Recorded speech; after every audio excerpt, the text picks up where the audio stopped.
সারসিনা পীর সাহেবের দোয়া ও মুনাজাতে শেষ হলো দৌলতপুর সালেহিয়া মুহিব্বিয়া কমপ্লেক্সের পঞ্চম বার্ষিক ইসালে সব মাহফিল। বিস্তারিত দেখুন সহকর্মী এম ইউসুফ আলীর তথ্য ও ভিডিও চিত্রে।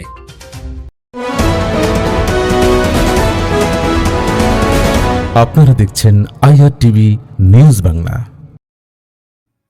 কুমিল্লার নাঙ্গলকোট উপজেলার দৌলতপুর খানকায়ে সালেহিয়া মুহিব্বিয়া কমপ্লেক্স দিনিয়া মাদ্রাসার উদ্যোগে সারসিনা মরহুম পীর সাহেব আলহাজ হযরত মাওলানা শাহ মোহাম্মদ মুহিবুল্লাহ রহমতুল্লাহি আলাইহির স্মরণে পঞ্চম বার্ষিক ইসালে সওয়াব মাহফিল অনুষ্ঠিত হয়েছে।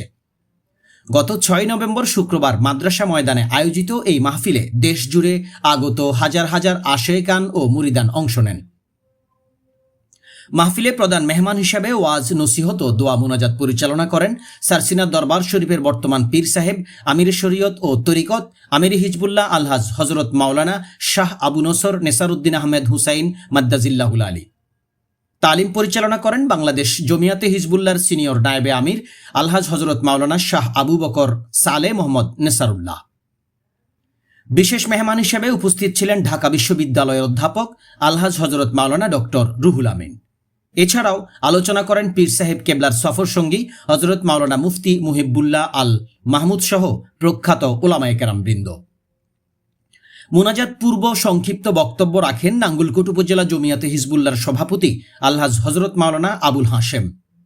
মাহফিলের সার্বিক ব্যবস্থাপনায় ছিলেন কমপ্লেক্সের পরিচালক হযরত মাওলানা গোলাম কিবরিয়া।